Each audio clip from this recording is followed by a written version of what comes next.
Halo Bapak Ibu Guru dimanapun Anda berada saat ini, tentunya di seluruh Indonesia. Apa kabar? Yang pasti sehat selalu dan tetap semangat ya. Melalui kesempatan ini saya akan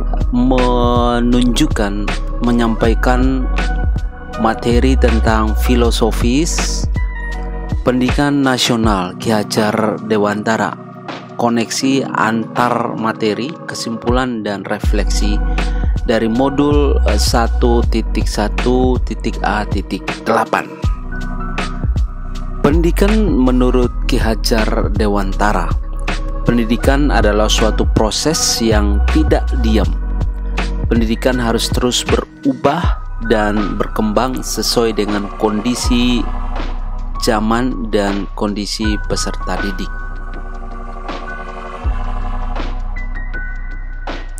Pendidikan tersebut hendaknya menghasilkan pribadi-pribadi yang lebih manusiawi, berguna dan berpengaruh di masyarakatnya, yang bertanggung jawab atas hidup sendiri dan orang lain, yang berwatak luhur dan berkeahlian. Pendidikan adalah tempat persemaian benih-benih kebudayaan dalam masyarakat. Ki Hajar Dewantara memiliki keyakinan bahwa untuk menciptakan manusia Indonesia yang beradab, maka pendidikan menjadi salah satu kunci utama untuk mencapainya. Pendidikan dapat menjadi ruang berlatih dan bertumbuhnya nilai-nilai kemanusiaan yang dapat diteruskan atau diwariskan.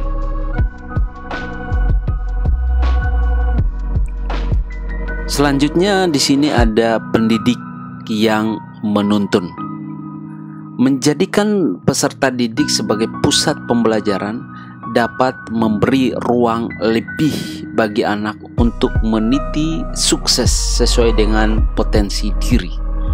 Pola pembelajaran yang sebelumnya menuntut guru dan siswa untuk mencapai kriteria ketuntasan minimal dinilai kurang sejalan dengan pemikiran Ki Hajar Dewantara bahwa anak semestinya tumbuh sesuai dengan kodratnya.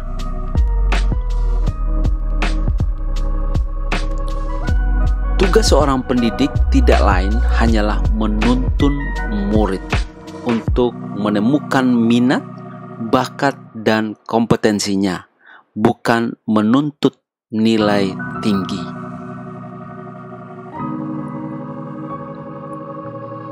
Selanjutnya ada pendidikan yang menuntun.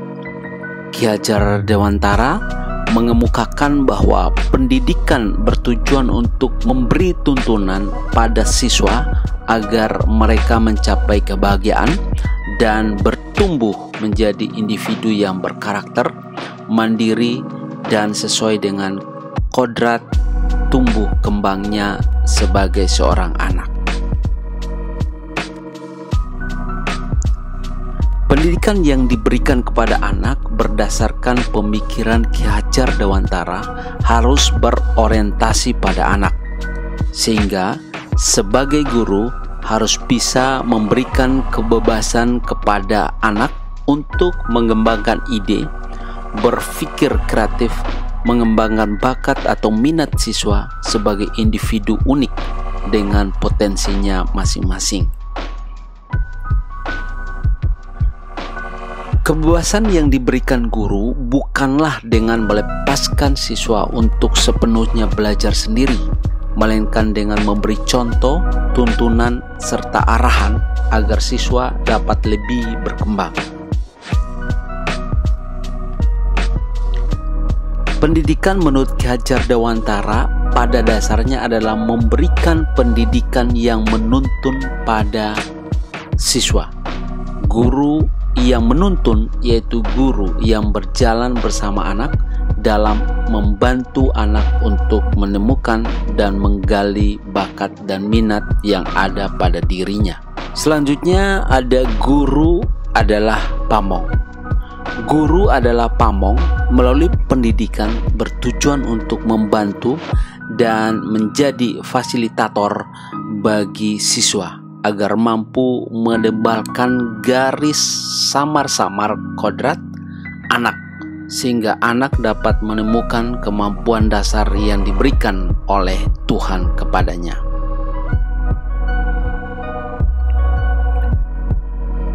Selanjutnya ada pendidikan budi pekerti.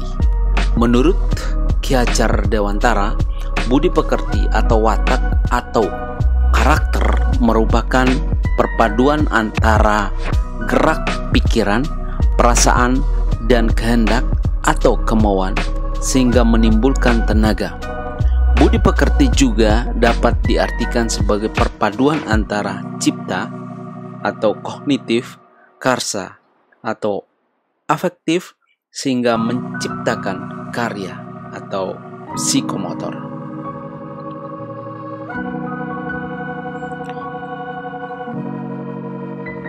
Selanjutnya ada pendidikan budi pekerti. Pendidikan budi pekerti yang dimaksud adalah upaya untuk membekali peserta didik melalui bimbingan dan pengajaran yang berisi nilai-nilai perilaku manusia yang dapat diukur melalui norma agama, norma hukum, tata krama, dan sopan santun, serta norma budaya atau adat istiadat masyarakat. Selanjutnya ada asas pendidikan Ki Hadjar Dewantara. Konsep pendidikan Ki Hadjar Dewantara dikenal dengan Panca Dharma atau 5 asas. Kelima asas tersebut adalah asas kodrat alam, asas kemerdekaan, asas kebudayaan, asas kebangsaan, dan asas kemanusiaan.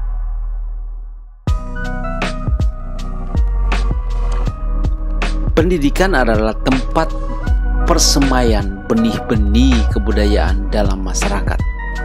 Ki Hadjar Dewantara memiliki keyakinan bahwa untuk menciptakan manusia Indonesia yang beradab, maka pendidikan menjadi salah satu kunci utama untuk mencapainya. Pendidikan dapat menjadi ruang berlatih dan bertumbuhnya nilai-nilai kemanusiaan yang dapat diteruskan atau diwariskan.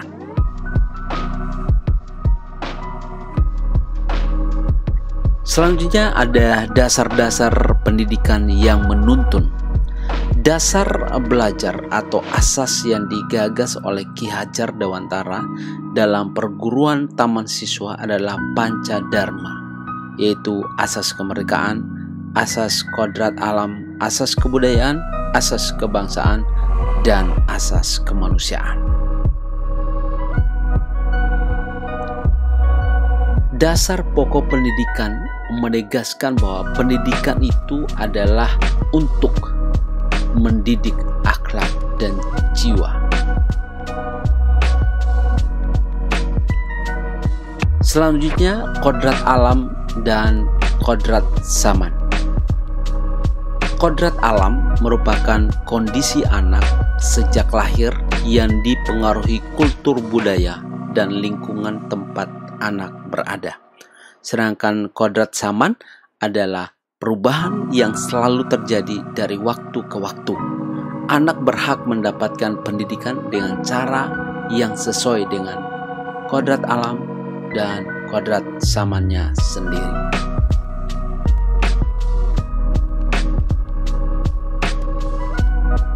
Kodrat alam dan kodrat zaman. Ki Hadjar Dewantara menjelaskan bahwa dasar pendidikan anak berhubungan dengan kodrat alam dan kodrat zaman.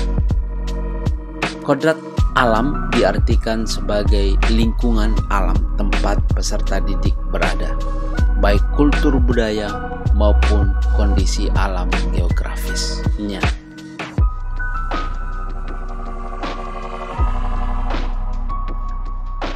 Kodrat zaman adalah kekuatan potensi atau keadaan diri yang berubah secara dinamis sesuai dengan kondisi sosial, budaya masyarakat, atau perkembangan zaman. Selanjutnya, budi pekerti. Budi pekerti berarti kesadaran yang ditampilkan oleh seorang dalam berperilaku. Dalam Kamus Besar Bahasa Indonesia, istilah budi pekerti diartikan sebagai tingkah laku, perangai, akhlak, dan watak.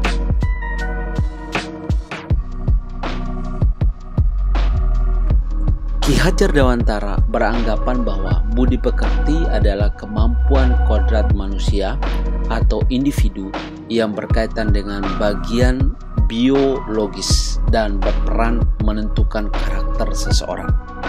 Keluarga merupakan tempat bersemainya pendidikan yang sempurna bagi anak untuk melatih kecerdasan budi pekerti. Pembentukan watak individual, keluarga juga menjadi ruang untuk mempersiapkan hidup anak dalam masyarakat dibanding dengan pusat pendidikan lainnya.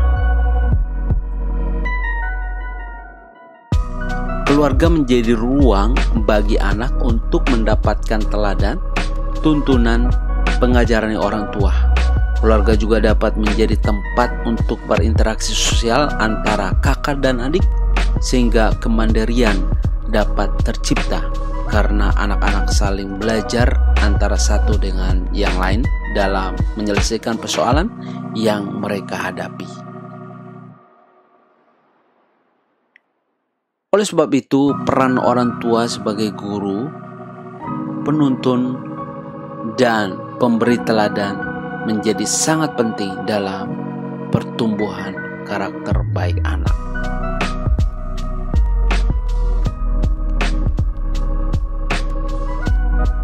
Refleksi. Setelah mempelajari modul 1.1 ini, saya mendapatkan banyak ilmu yang sangat berharga berkaitan dengan konsep tentang pendidikan dan tugas saya sebagai pendidik. Banyak konsep yang selama ini menurut saya benar, tetapi keliru, sehingga harus diakui bahwa perubahan harus terjadi pada diri saya.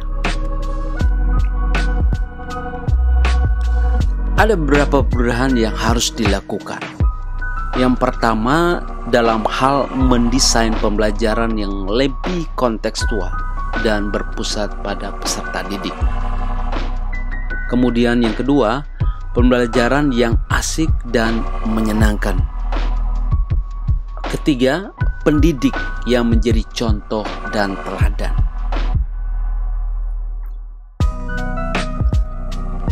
Itu saja yang dapat saya sampaikan. Sampai ketemu lagi di video berikutnya. Tetap semangat dan jangan lupa bahagia.